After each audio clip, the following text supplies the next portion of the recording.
Hola, buenas tardes. Bueno, mi nombre es Romina Freschi, yo soy la profe del taller de lectura y escritura.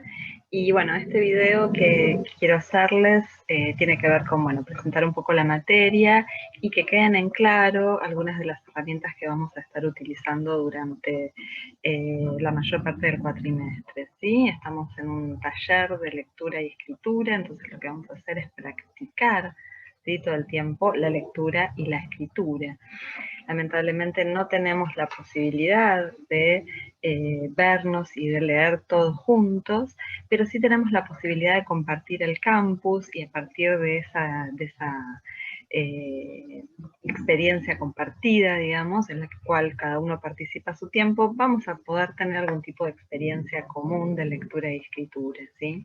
Es muy importante que ustedes tengan en cuenta que la lectura y la escritura son cosas que venimos practicando desde la primaria y el proceso de aprendizaje es eterno, ¿sí? Aprendemos y seguimos aprendiendo cuestiones de lectura y de escritura toda la vida, ¿sí? Entonces, lo que estamos haciendo en la universidad es justamente trabajar aquellos procesos de lectura y escritura que nos van a servir para estudiar, para presentar, digamos, nuestros exámenes y nuestros trabajos universitarios y también para funcionar mejor en el ámbito de lo profesional, ¿sí? Entonces, bueno, esta materia que es para todos en la universidad, para todas las carreras, tiene, bueno, digamos, el objetivo de que sigamos a partir de la práctica de la lectura y la escritura aprendiendo a leer y escribir mejor, enfocados en los textos o en las necesidades que vamos a tener en la carrera, ¿sí? Entonces, bueno, vamos a leer textos, ¿sí? Tratar de decodificarlos. Para poder leerlos y decodificarlos vamos a usar una serie de herramientas teóricas, es decir, no vamos a tratar de leer y entender cuál es el significado, sino que tenemos un método de lectura, ¿sí? Y una serie de herramientas para aproximarnos y poder entender mejor el texto, que no solo van al contenido, sino a la situación comunicativa en la que el texto es producido, ¿sí? Y además, todas esas herramientas, la idea es que nos sirvan a nosotros para poder producir nosotros nuestros propios textos cada vez mejor, ¿sí? Entonces, bueno, hay toda una serie de herramientas que vamos a empezar a utilizar ya desde el primer día, ¿sí? Algunas ya las veníamos usando en lengua del CPU, pero son herramientas que vamos a utilizar desde el primer día y que vamos a ir probando y practicando con distintos textos, ¿sí? Vamos a ir intensificando esa práctica. Pero bueno, la mayoría de las herramientas las vamos a tener ya desde el inicio, o sea, ya desde las primeras clases. Estos días en los que ustedes estuvieron tratando de habituarse a la plataforma, habituarse al tipo de ejercicio que aparece ahí, y recién a lo mejor están empezando a estudiar, a mirar como la parte más teórica. Espero que, bueno, este video les sirva, digamos, para ir aprendiendo y para empezar a investigar todo aquello que no entienden y empezar a mirar justamente los textos desde este punto de vista. Yo preparé una presentación para que vayamos siguiendo justamente estas herramientas teóricas, que algunas ustedes ya las conocen, porque bueno, vienen del secundario o de lengua del CPU, ¿sí? A ver si aquí se ve. Vamos a ver. Aquí estamos, ¿sí? Bueno, aquí está mi nombre, por si no lo conocían, las herramientas teóricas que utilizaremos en la materia, ¿sí? Estas son cosas, como les decía, que la mayoría de ustedes las habrá visto en algún momento en el secundario, o si no, algunas de ellas las vimos en el CPU, ¿sí? Aquí tenemos la noción de paratexto, la noción de ámbito de producción y de circulación, la noción de género discursivo, la noción de tipo textual, los procesos de enunciación, los destinatarios, ¿sí? Y la cuestión de la normativa, que son, bueno, todas aquellas normas y reglas de la correcta expresión escrita, ¿sí? Bien, vamos a lo primero, los paratextos, ustedes ya los han visto, digamos, en el CPU, ¿sí? Son todos aquellos elementos que rodean al cuerpo principal de un texto, ¿sí? Los títulos, los subtítulos, en el caso de los libros, las contratapas, los prólogos, los índices, ¿sí? Todos aquellos elementos que nosotros hojeamos, ¿sí? Antes de empezar a leer el texto.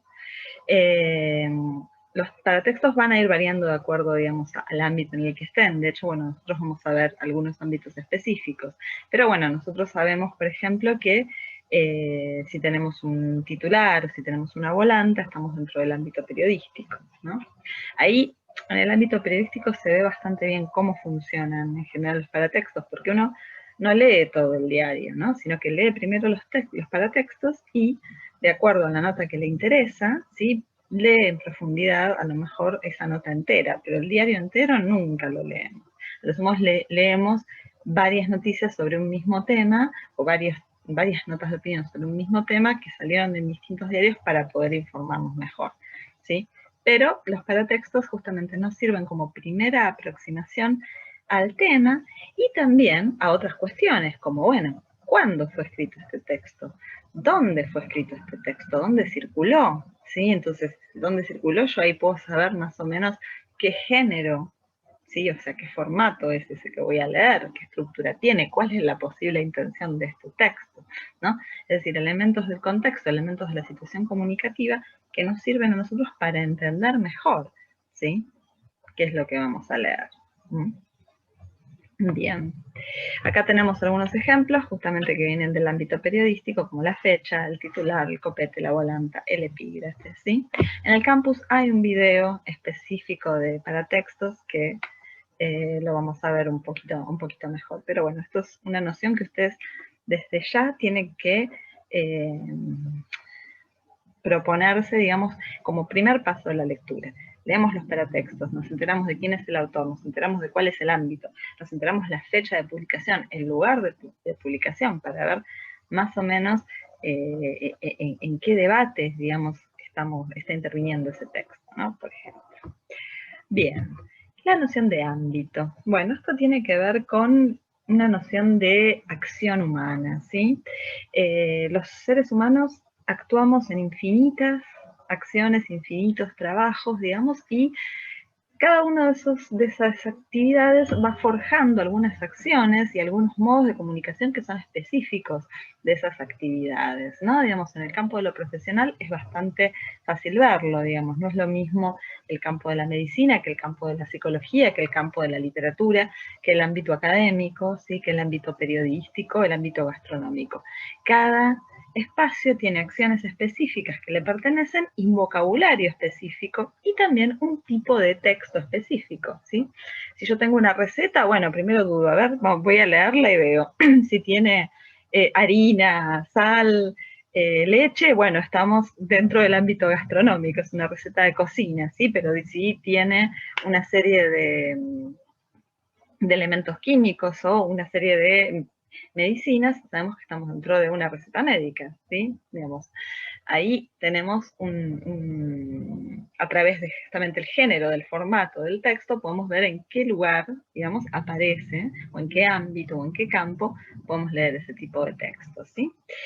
En este curso en particular nosotros vamos a trabajar sobre todo el ámbito literario, el periodístico y el académico, ¿sí? ¿Cuál es el ámbito académico? Dice acá el PowerPoint, bueno, el nuestro, el de los estudios universitarios, el de los estudios superiores y también el campo de la investigación profesional, ¿no?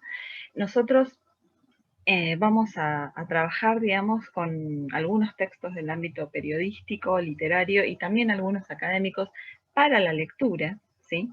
Y para la escritura, sobre todo, vamos a trabajar en algunos textos específicos del ámbito académico que nos van a permitir justamente responder a las necesidades de las materias, ¿sí? Nosotros vamos a tener que redactar en la escritura respuestas de examen, ¿sí?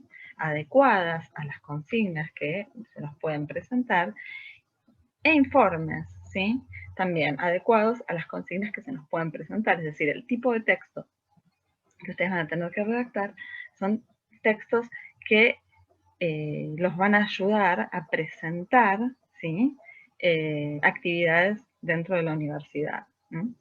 Bueno, acá aparece esta cuestión de que un texto puede producirse en un ámbito pero circular el otro, ¿no? Digamos, ustedes, depende del tipo de texto que aparezca, digamos, se van a dar cuenta, bueno, esto fue producido por una serie de intelectuales, pero bueno, circula en otro ámbito, ¿no? Entonces, fue producido en el ámbito académico, pero circula en el ámbito escolar, como es el caso del diccionario, ¿sí? En la clase de hoy ustedes tienen un texto que fue originalmente, digamos, en la clase de hoy digo la clase 1, ¿no? Digamos, un texto que originariamente fue producido en el ámbito periodístico, pero luego, con los años, cuando pierde actualidad, la actualidad que es necesaria para el ámbito periodístico, va pasando al ámbito de lo literario, ¿sí? Entonces una cosa es el ámbito de producción y otra cosa es el ámbito de circulación. Muchas veces coinciden, pero a veces es necesario hacer esa diferencia o pensar esa diferencia, ¿sí? Bien, pasemos entonces a la noción de género discursivo. En esta presten mucha atención porque suele haber confusiones. Sí, dentro del campus tienen un video específico para esto, pero bueno, nunca viene de más esta explicación, ¿no? Así como hablábamos de ámbitos específicos, en cada ámbito se van generando acciones y tipos de textos propios, ¿no? Que los podemos reconocer. Son formas que todos sabemos, digamos, como decía, una receta, si tiene determinados temas, bueno, va a pertenecer al ámbito gastronómico y va a ser una receta de cocina, una receta gastronómica, ¿sí? Nosotros estamos muy acostumbrados a pensar los géneros discursivos en el ámbito literario. En el colegio y en la vida estamos acostumbrados a leer distintos géneros literarios, los cuentos, las novelas, los poemas, las obras de teatro, ¿no? Y los reconocemos justamente de acuerdo al formato. Si está organizado en versos y tiene un uso generoso o amplio del espacio, seguramente estaremos frente a un poema, ¿sí? Digamos, en la clase de esta semana hay un poema y lo reconocemos casi, ni siquiera tenemos que leerlo, es un golpe de vista que podamos reconocer el poema, ¿sí? Sabemos que un cuento se diferencia de una novela, entre otras cosas, porque la novela es más extensa que el cuento, ¿sí? Ahí hay características o temáticas o estructurales o incluso estilísticas, ¿sí? Que nos ayudan a ver cuál es el formato al que nos estamos enfrentando, ¿sí? También el ámbito, ¿sí? Dentro del ámbito periodístico hay algunos formatos que pueden aparecer y otros que no, ¿sí? Lo mismo, bueno, en el ámbito académico acá aparece, podemos encontrar el capítulo del manual, el artículo de investigación, la ponencia, ¿sí? Nosotros en la escritura vamos a trabajar muchísimo con el género respuesta a consigna de examen, por ejemplo, o con el género informe de lectura, ¿sí? Bien. Tipos textuales. Bueno, el tipo textual tiene que ver ahora sí con la estructuración, ¿sí? Del texto, pero sobre todo con la intencionalidad del texto. Algo que nos cuesta mucho, digamos, vencer en esta materia es algo que aprendimos mucho del colegio, que tiene que ver con, bueno, que todo texto nos informa y nos enseña. Eso es algo que no es así en todos los casos. Sí hay algunos textos que son explicativos y que tienen la intencionalidad justamente de explicarnos algo, pero no todos los textos tienen esa intención. Hay textos que intentan persuadirnos de algo, ¿no? Porque los textos en realidad son emisiones, ¿sí? Que dicen cosas, pero además hacen cosas, ¿no? Entonces, depende de lo que queremos hacer con un texto, ¿m? Si es informar, si es decir, transmitir información, o si es convencer, lo vamos a estructurar de maneras distintas y se va a construir de manera distinta, ¿sí? Nosotros en este curso vamos a trabajar algunos ejemplos y algunos géneros del tipo textual narrativo, pero nos vamos a concentrar sobre todo en el tipo textual explicativo y el tipo textual argumentativo, ¿sí? Todo lo que veamos hacia el primer parcial va a tener que ver con estudiar cómo se estructura un texto explicativo. Todo lo que veamos para el segundo parcial va a tener que ver justamente con entender y leer e interpretar textos argumentativos, ¿sí? A la hora de la escritura, ustedes van a tener que producir exclusivamente textos explicativos, ¿sí? Digo como para que lo vayan previendo ya desde esta instancia, ¿sí? Nosotros vamos a aprender a leer textos explicativos y textos argumentativos. Vamos a ver cómo se estructuran, ¿sí? Qué recursos producen, qué tenemos que buscar en un texto argumentativo, qué no puede faltar, ¿sí? Cómo se tiene que ordenar un texto explicativo desde lo más general a lo más particular, qué recursos utiliza. Pero a la hora de la escritura ustedes tienen que dominar el tipo textual explicativo, ¿sí? Que vamos a ver, digamos, a lo largo de este recorrido, es el primer parcial, que la intención del texto explicativo es justamente transmitir información, ¿sí? Algo muy frecuente, digamos, dentro del ámbito académico, que ocurre es que no tomamos como conciencia de la situación comunicativa especial que estamos teniendo, ¿no? Digamos, cuando ustedes responden el examen, tienen que generar una especie de ficción, se tienen que poner en el lugar de la demostración de los saberes, y eso implica que tienen que construir un enunciador seguro de la información que provee, un enunciador objetivo, ¿sí? Y que además explique toda la situación para que el receptor, como si el receptor no fuera el profesor, en realidad, yo, sino alguien que desconoce por completo el tema, ¿sí? Entonces ustedes tienen que aprender a ponerse, digamos, justamente en este lugar de la explicación, tienen que explicar. Ponerse en el lugar de la explicación implica asumir que se tiene un conocimiento y que se lo tiene que explicar a otro que no lo tiene. Y por lo tanto se tiene que ser claro, se tiene que dar la información completa, se tiene que dar la información ordenada desde lo más general hasta lo más particular, y se tiene que poner en claro, digamos, cuando uno extrae la información de una fuente, ¿sí? Por decir cosas que suelen ocurrir, ¿sí? En esta cuestión de los tipos textuales y de su estructura, vamos a encontrarnos con que a veces no estamos del todo seguros cuál es el tipo textual que tiene un texto. ¿Por qué? Porque no hay, digamos, dentro de la estructura de los tipos textuales, un tipo que se dé puro, ¿no? Digamos, no hay un texto que sea puramente argumentativo, no hay un texto que sea puramente explicativo. ¿Sí? Dentro de un texto explicativo vamos a encontrar a lo mejor una narración, ¿sí? O una descripción, pero como va a estar supeditado a la intención de explicar datos, ¿sí?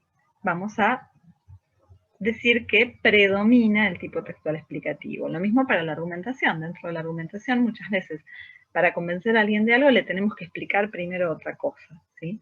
Entonces, esa explicación forma parte de la construcción de una argumentación, es decir, forma parte de la intención de convencer al otro, ¿sí? Con todo esto no se apabullan porque, bueno, tengan en cuenta que la argumentación la vamos a ver para el segundo parcial, es decir, que todavía falta, recién estamos iniciando el curso, pero vayan teniendo en cuenta esta diferencia entre explicar y argumentar, vayan pensándola, ¿sí? Vayan leyendo también el PowerPoint. Bien. El PowerPoint en parte se los voy a dejar fuera del video por las dudas, ¿sí? Bien. Enunciación, ¿sí? Acá tenemos, voy a poner por aquí esto por las dudas. La enunciación tiene que ver con la voz que se construye dentro del texto, ¿sí? Nosotros cuando leemos un texto, cuando lo vamos a escribir, tenemos que construir una imagen, ¿sí? De una personalidad que va transmitiendo la información en algún caso, o tratando de convencer a alguien, ¿no? Digamos, esto en literatura tiene que ver con la diferencia, por ejemplo, entre quién es el autor y quién es el narrador. En literatura, la voz del enunciador en una narración es la del narrador. Bueno, en todo texto se construye una voz que enuncia, que es una imagen, ¿no? Nosotros vamos a trabajar la enunciación y vamos a ver cómo es distinta para un texto explicativo que para un texto argumentativo, ¿sí? Porque, bueno, los textos explicativos, como transmiten información, construyen un enunciador que es más objetivo, que está más seguro de la información que da, que trabaja en tercera persona o con expresiones impersonales y que practica algunos recursos que hacen un efecto de objetividad. En el caso de los textos argumentativos vamos a ver que se permiten una mayor parcialidad, ¿sí? Y trabajan, digamos, con la primera persona, o la primera persona del singular y del plural, ¿no? Yo creo tal cosa, nosotros creemos tal cosa. Se permiten, digamos, además, expresiones subjetivas, ¿sí? Dentro del campus hay un video también en relación a la enunciación, donde se trabaja un poco más fuertemente todo esto, pero vayan pensando también en eso, sobre todo a la hora de escribir, ¿sí? A la hora de escribir ustedes, que tienen que construir textos explicativos, tienen que tratar de trabajar en tercera persona o con expresiones objetivas, con oraciones cuyo sujeto sea un objeto, ¿sí? Para tratar de construir un efecto de objetividad y también cierto grado de formalidad, ¿no? También, bueno, vamos a trabajar algo que también trabajamos en el CPU, que tiene que ver con la delegación de la voz, es decir, cómo citar, ¿sí?, la fuente de información. Cuando nosotros leemos un texto y lo explicamos, tenemos que citar, ¿sí? Es decir, bueno, el autor dice, el autor recomienda, el autor niega enfáticamente, el autor propone, considera, cuestiona, ¿no? Hay un montón de acciones que se realizan a través del lenguaje que cuando nosotros tomamos información de una fuente, podemos, para explicar, trabajar en esos verbos, no simplemente dice, ¿no? Bueno. Bien. Destinatario, ¿sí? Acá aparece la cuestión de, bueno, así como dentro del texto se construye una voz que enuncia y que dice, ¿sí?, que propone, ¿no? También se construye una imagen ideal de quién debería leer ese texto, a quién está destinado, ¿sí? Esto se puede trabajar de muy distintas maneras. Nosotros en este curso lo vamos a trabajar a partir del nivel de información que suponemos que tiene el otro, ¿sí? A través del nivel de especialización, ¿sí? Si estamos, por ejemplo, explicando un texto de psicología a personas que jamás